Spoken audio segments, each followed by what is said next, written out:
بسم اللہ الرحمن الرحیم۔ السلام علیکم ڈیئر اسٹوڈنٹس، میں ہوں پروفیسر ساجدہ۔ بیٹا آج نئے ٹاپک کے ساتھ آپ کے سامنے لاسٹ لیکچرز میں ہم نے جو فرسٹ لیکچر تھا ہمارا، اس میں بنیادی عقائد کے حوالے سے ہم نے تھوڑا سا دیکھا تھا، یعنی اس کی تعریف تھی اور کچھ عقائد کے بارے میں، یعنی کون کون سے عقائد ہیں۔ سیکنڈ لیکچر ہمارا توحید سے متعلق تھا، یعنی اسلام کے بنیادی عقائد میں جو سب سے پہلا اور بنیادی عقیدہ توحید ہے، اس کو ہم نے دیکھا تھا، جس میں ہم نے عقیدہ توحید کی تعریف، اس کی اقسام کو بھی دیکھا، قرآن اور حدیث کے حوالے سے بھی ہم نے اس کو پڑھا تھا۔ آج کا ہمارا تھرڈ لیکچر جو ہے یہ توحید کے متضاد ہی جو لفظ بولا جاتا ہے شرک، یعنی توحید میں ہم نے دیکھا تھا کہ اللہ تعالیٰ کی ذات، اس کی صفات اور صفات کے تقاضوں میں اس کو جو ہے واحد اور یکتا ماننا، یہ توحید تھا۔ لیکن آج جو ہم پڑھیں گے اس میں اسٹوڈنٹس یہ آ جائے گا کہ اللہ تعالیٰ کی ذات، اس کی صفات اور صفات کے تقاضوں میں اگر ہم اللہ تعالیٰ کے ساتھ کسی اور کو شریک ٹھہراتے ہیں تو وہ کیا کہلاتا ہے۔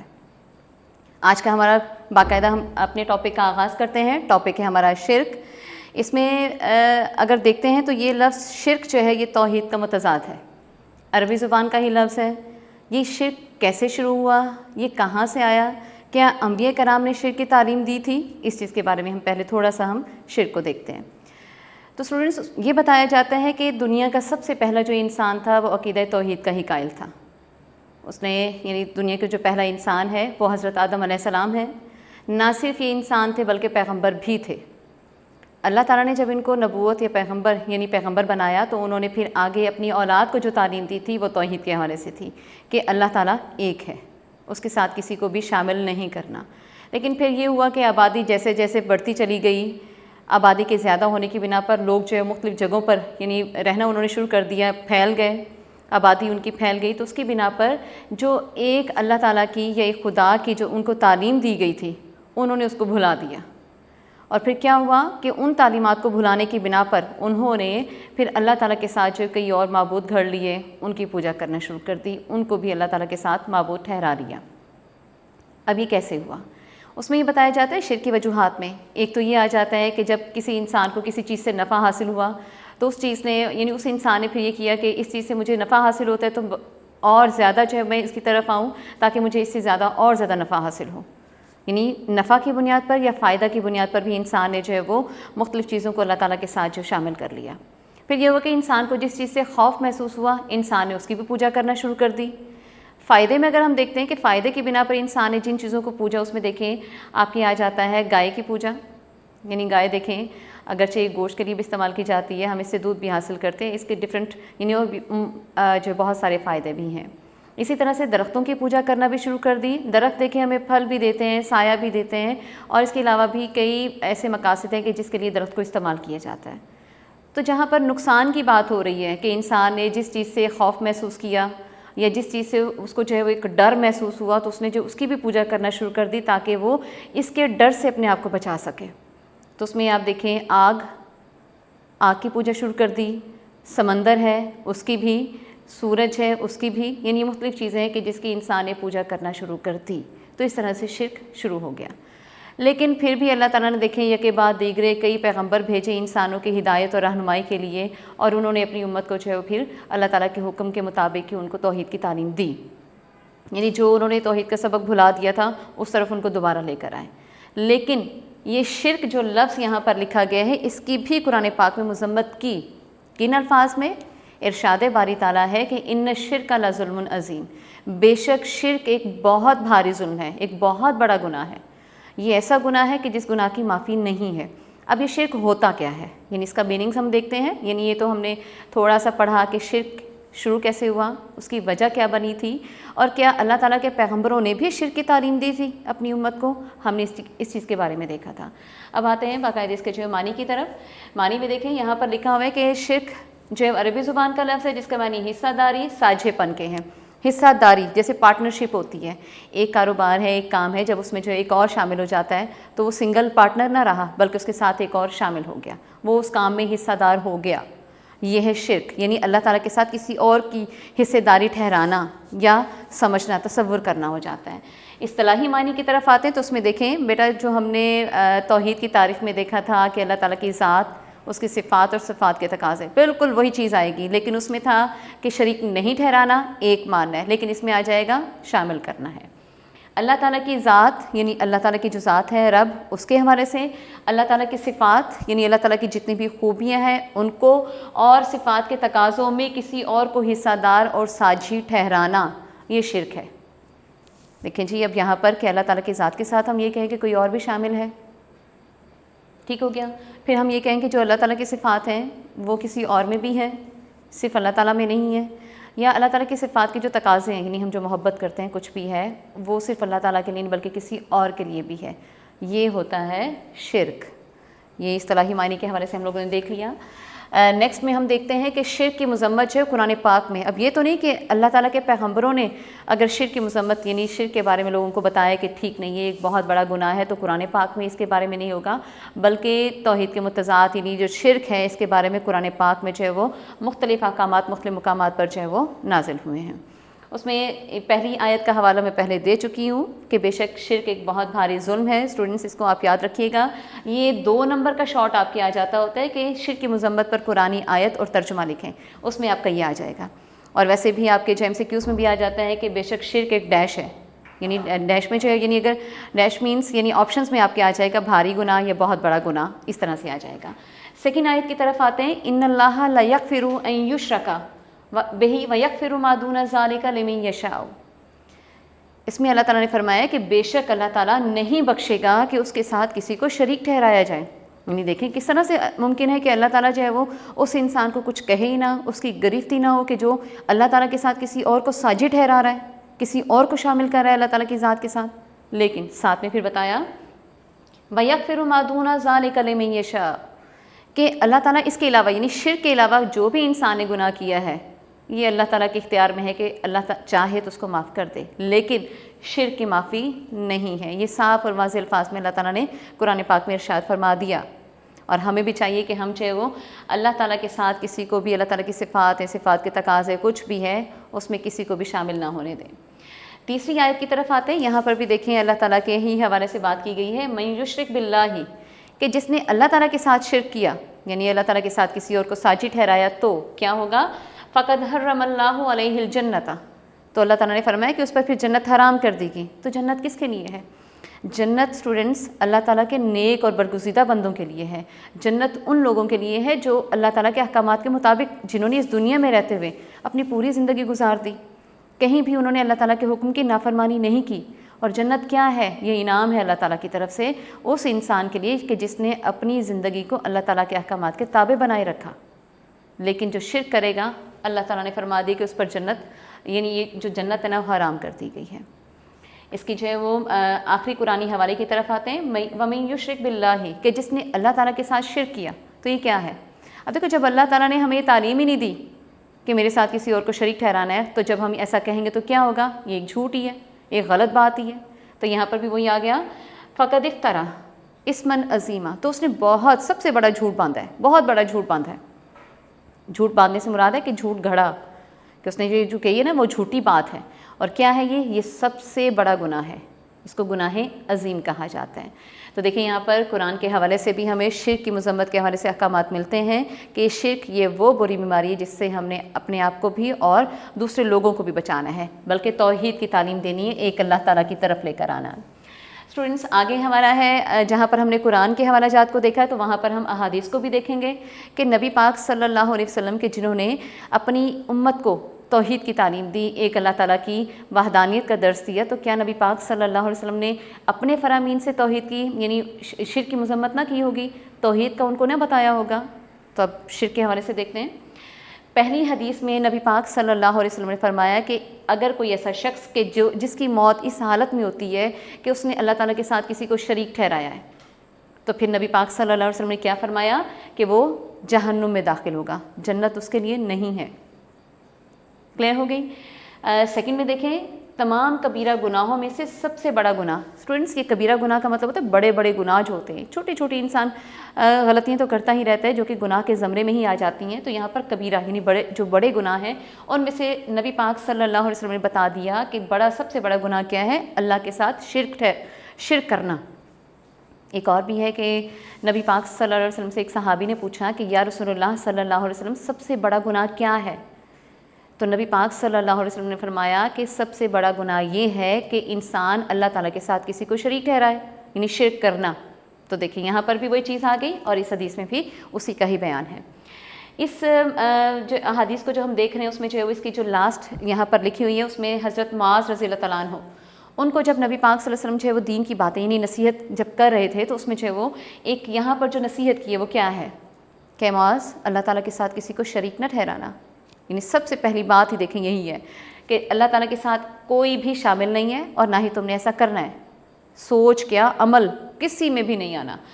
کیا ہے کہ اگر تمہیں قتل بھی کر دیا جائے، تمہیں مار دیا جائے، تمہیں اپنی جان سے بھی ہاتھ دھونے پڑ جائیں، یعنی یہاں پر دیکھیں موت کے حوالے سے، مار دینے کے حوالے سے، قتل کرنے کا بھی بتایا گیا ہے، اور اسٹوڈنٹ ساتھ میں جلا دیا جائے، یعنی کسی بھی طرح کی تمہیں موت اگر یہ دیتے ہیں کوئی اور تم اللہ تعالیٰ کے ساتھ کسی کو شریک نہیں ٹھہراتے تو تم نے ایسی موت کو قبول کرنا ہے، یعنی کہ تم اپنی جان کے جانے کے ڈر سے جو ہے وہ ایسا کرو کہ تم اللہ تعالیٰ کے ساتھ کسی اور کو شریک ٹھہراؤ، نہیں، کسی کے ساتھ بھی یعنی اللہ تعالیٰ کے ساتھ کسی کو شریک ٹھہرانا ہی نہیں ہے، اور آگے یہ کہ تمہیں اگر موت کو بھی گلے لگانا پڑے تب بھی۔ تو اب آتے ہیں اسٹوڈنٹس قرآن اور حدیث کے حوالہ جات کے بعد اس کی اقسام کی طرف۔ بالکل یہ اقسام ویسے ہی ہیں جیسے ہم نے لاسٹ لیکچر میں پڑھی تھی، ذات میں شرک یہاں پر لکھا ہے، اس میں تھا ذات میں توحید، یہاں پر اسی حوالے سے ہم اس کو دیکھتے ہیں۔ یہاں پر سب سے پہلے جو آئی ہوئی ہے ذات میں شرک، یہ کیا ہوتا ہے؟ اس سے مراد یہ ہے کہ ذات میں شرک سے مراد کہ اللہ تعالیٰ کی ذات میں کسی کو شریک ٹھہرانا۔ اسٹوڈنٹس یہ شرک کی دو صورتیں آتی ہیں، اکثر یہ شارٹ میں پوچھ لی جاتی ہیں، ذات میں شرک کی کتنی صورتیں ہیں؟ تو ذات میں شرک کی دو صورتیں ہیں۔ نمبر ایک صورت تو یہ ہے کہ اگر ہم یہ کہیں کہ اللہ تعالیٰ کے برابر کوئی ہے، ایک صورت یہ ہے، مثلاً کیسے؟ آپ دیکھیں کہ دو خداؤں کا عقیدہ ہے، تین خداؤں کا عقیدہ ہمارے سامنے آتا ہے، اس حوالے سے بات دو خداؤں تین خداؤں کی جو بات کی ہے دو خداؤں کے حوالے سے، یعنی اگر ہم یہ کہتے ہیں کہ اللہ تعالیٰ کے برابر کوئی ہے، اللہ تعالیٰ نے کہا کہ نہیں میرے برابر کوئی نہیں ہو سکتا، اور قرآن پاک میں بتا دیا گیا وقال اللہ، اور اللہ نے فرمایا یا اللہ فرماتا ہے کیا لا تتخذوا الہین اثنین، کہ میرے ساتھ دو یعنی یہ دو خدا نہ بناؤ۔ اب دو خدا کیا ہے؟ یہ اسٹوڈنٹس مجوسیوں کا عقیدہ ہے، وہ کہتے ہیں کہ دو خدا ہیں، ایک نیکی کا خدا ہے اور ایک بدی کا خدا، لیکن اللہ تعالیٰ نے نفی فرما دی کہ تم یہ نہ کہو کہ دو خدا ہیں، نہیں، دو خداؤں کا تصور ہے ہی نہیں۔ تو یہ ہے اللہ تعالیٰ کے برابر کسی کو لے آئے کہ جی اللہ نہیں بلکہ اور بھی خدا ہیں، یہاں پر اس کی نفی کر دی۔ شرک کی پہلی صورت میں جو دوسرا حوالہ یہاں پر دیا ہوا ہے کہ وَلَا تَقُولُوا ثَلَاثَةً، اسٹوڈنٹس یہ جو ہے یہ آیت جو ہے وہ عیسائیوں کے حوالے سے، عیسائی یا نصارہ جو لوگ ہیں وہ تین خداؤں کے قائل ہیں، وہ کون سے؟ یہاں پر دیکھیں وَلَا تَقُولُوا ثَلَاثَةً، اور تم یہ نہ کہو کہ تین ہیں، یعنی خدا تین ہیں، کیا ہے؟ انتہوا خیر لکم، تم باز آ جاؤ، یہ تمہارے لیے زیادہ بہتر ہے۔ عیسائی کہتے ہیں جی خدا جو تین اقانیم سے مرکب ہے، نمبر ایک آ جاتا ہے باپ، نمبر دو بیٹا، پھر روح القدس، یعنی اللہ تعالیٰ، حضرت عیسیٰ علیہ السلام اور حضرت جبرائیل علیہ السلام، یہ تین خداؤں سے، یعنی وہ کہتے ہیں، جبکہ ہمارا مذہب کیا کہتا ہے؟ تم باز آ جاؤ، تمہارے لیے زیادہ بہتر ہے۔ یہ ہو گیا شرک کی پہلی صورت پہ ہم نے کیا دیکھا کہ کسی کو اللہ کے برابر ٹھہرانا، یعنی دو خداؤں کا تین خداؤں کا تصور لے کر آنا، یہ شرک کی ایک صورت ہو گئی۔ شرک کی دوسری صورت جو بتائی جاتی ہے وہ یہ ہے کہ ہم اگر یہ کہیں کہ اللہ تعالیٰ کی کوئی اولاد ہے، یعنی کسی کو بیٹا یا بیٹی تصور کرنا، یا اللہ کے بارے میں کہنا کہ اللہ کسی کی اولاد ہے، یہ شرک کی دوسری صورت ہے۔ ذات میں توحید میں بھی ہم نے دیکھا تھا، یہاں پر بھی ہم دیکھتے ہیں کہ ایسا ممکن ہی نہیں کہ اللہ تعالیٰ کی کوئی اولاد ہو یا اللہ تعالیٰ کسی کی اولاد ہو، جیسے یہودی لوگ کہتے ہیں کہ حضرت عزیر علیہ السلام اللہ تعالیٰ کے بیٹے ہیں، یہ غلط عقیدہ ہے، جیسے عیسائی لوگ کہتے ہیں کہ حضرت عیسیٰ علیہ السلام اللہ تعالیٰ کے بیٹے، ان دونوں کی نفی کر دی۔ تو یہاں پر دیکھیں لم یلد ولم یولد، نہ اس کی کوئی اولاد ہے اور نہ وہ کسی کی اولاد ہے، بیٹا یہاں پر اس کی سے مراد اللہ تعالیٰ ہے کہ اللہ کی اولاد ہے ہی نہیں، اور نہ ہی اللہ کسی کی اولاد ہے، صاف نفی کرتی ہے۔ یہ جو دوسری یہ ہے آیت، یہ ہمسری کے حوالے سے ہی ہے، اللہ تعالیٰ کے برابر کسی کو ٹھہرانا، تو قرآن پاک میں سورہ اخلاص میں یہ بھی بتا دیا وَلَمْ يَكُنْ لَهُ كُفُوًا أَحَدٌ کہ اس کے برابر کوئی نہیں ہے۔ تو یہ ہو گیا ہمارا ذات میں شرک۔ ذات میں شرک کی دو صورتیں میں نے بتائیں کہ کسی کو اللہ کے برابر یا اللہ تعالیٰ کا حصہ دار ٹھہرانا، اور دوسرا کیا ہے کہ اللہ تعالیٰ کی اولاد کسی کو سمجھنا تصور کرنا، یا اللہ کو کسی کی اولاد تصور کرنا، جبکہ مذہب اسلام جو ہے وہ اس بات کا بالکل قائل نہیں ہے، وہ اس چیز کی تعلیم دیتا ہی نہیں، بلکہ یہ کہتا ہے کہ اللہ تعالیٰ تو ایک ہے۔ شرک کی دوسری قسم کی طرف آتے ہیں صفات میں شرک۔ اب جیسے ہم نے پڑھا تھا صفات میں توحید، یعنی اللہ تعالیٰ کی جو صفات ہیں وہ صرف اللہ کے لیے ہیں۔ اب چونکہ یہاں پر شرک کے حوالے سے اسٹوڈنٹس دیکھ رہے ہیں تو یہاں پر پھر ہم شرک کے حوالے سے ہی اللہ تعالیٰ کی صفات کا ذکر کرتے ہیں۔ اب یہاں پر یہ صفات میں شرک سے مراد یہ ہے کہ اللہ تعالیٰ کی صفات میں کسی اور کو حصہ دار ٹھہرانا یا شریک ٹھہرانا۔ کیسے؟ یعنی یہ کہنا کہ جو علم، جو قدرت، یعنی جو کچھ اللہ تعالیٰ کی صفات ہیں وہ تمام، اس میں ان تمام صفات میں کسی اور کو شامل کر لینا، یا یہ ثابت کرنا کہ علم، ارادہ، قدرت جو ہے نا یہ اللہ تعالیٰ کے ساتھ کسی اور کی بھی صفت ہے، اور پھر یہ بھی تصور کرنا کہ یہ جو صفات جو اللہ کے لیے ازلی اور ابدی ہیں اور دائمی ہیں وہ کسی اور کے لیے بھی ہیں۔ جیسے ہم اللہ تعالیٰ کو قادر مطلق سمجھتے ہیں، ہم یہ کہیں کہ کوئی اور ذات بھی ہے کہ وہ بھی قادر مطلق ہے، وہ ہر چیز پر حاوی ہے۔ نہیں جی، ایسا ہو ہی نہیں سکتا۔ کیوں؟ ہمیں تو صاف اور واضح طور پر قرآن پاک نے جو تعلیم دی ہے وہ کیا ہے کہ لیسا کمثلہ شیء، کہ اللہ کی کوئی چیز اس کے مثل ہے ہی نہیں، یعنی اللہ کی طرح کا کوئی ہے ہی نہیں۔ جو رب کی ذات ہے وہ رب کی ہی ذات ہے، کوئی اس جیسا ہے ہی نہیں اور نہ ہی ہو سکتا ہے۔ اب دیکھو، ہمیں یہ معلوم ہے کہ ہم اللہ تعالیٰ کے محتاج ہیں، اللہ کسی کا محتاج نہیں ہے۔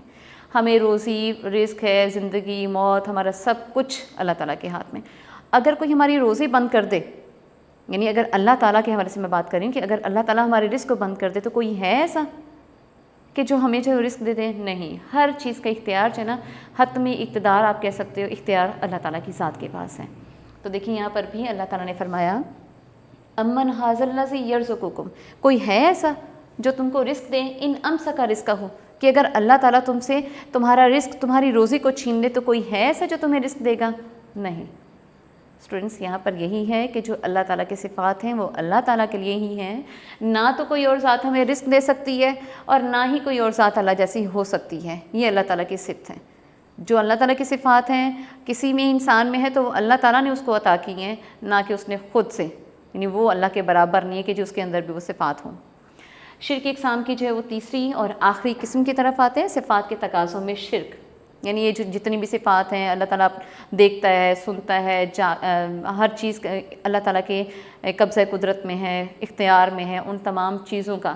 لیکن جب ہمیں پتہ ہے کہ رب وہ ہے کہ جس نے ہمیں پیدا کیا ہے، ہمارا خالق، مالک، رازق، سب کچھ اسی کے ہاتھ میں، جو ہمیں رزق ملتا ہے نا وہ بھی اسی کے ہاتھ میں ہی ہے، وہ جب چاہے دے، جب چاہے چھین لے، یہ ایک پکا یقین ہے، ایمان ہے۔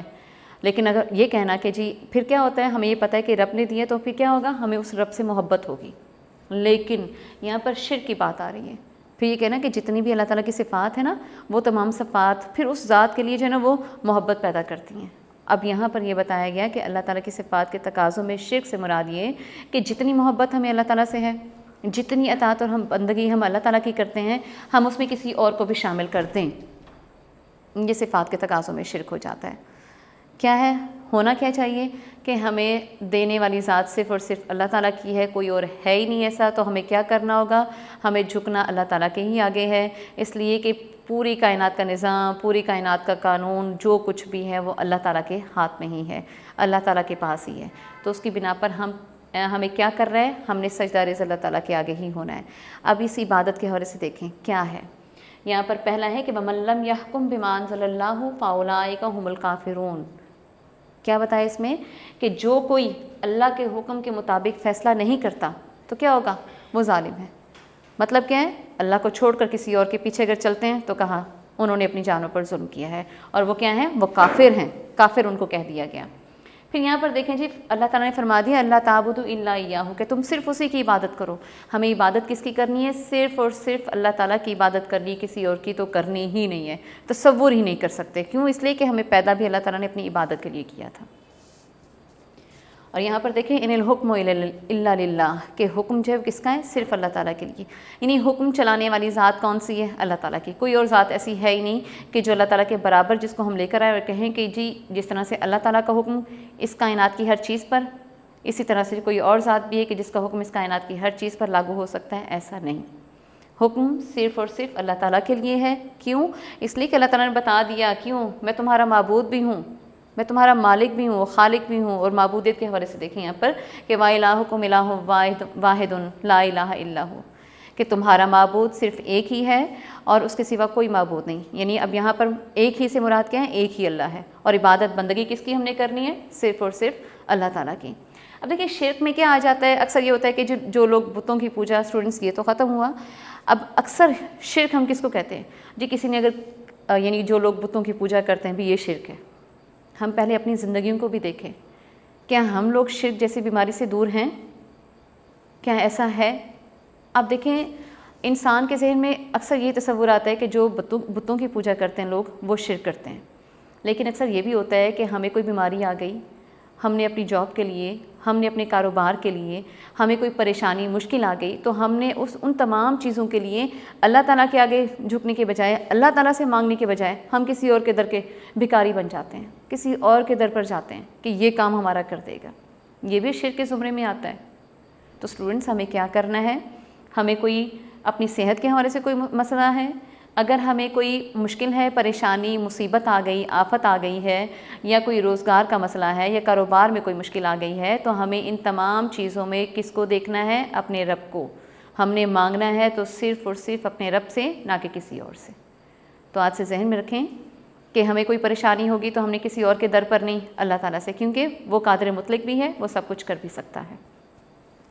اسٹوڈنٹس یہ تھا ہمارا آج کا ٹاپک، جس میں ہم نے شرک کو دیکھا، شرک میں ہم نے اس کے مفہوم کو بھی، اقسام کو بھی دیکھا ہے، اور ساتھ میں کہ شرک ہوتا کیا ہے اس چیز کو بھی ہم نے ڈسکس کیا۔ انشاءاللہ نیکسٹ لیکچر میں توحید جو ہم نے ٹاپک پڑھا ہے، اس کا ہماری زندگی پر کیا اثر ہوتا ہے، اس کو دیکھیں گے۔ تب تک کے لیے اللہ حافظ، اپنا بہت سارا خیال رکھیے گا۔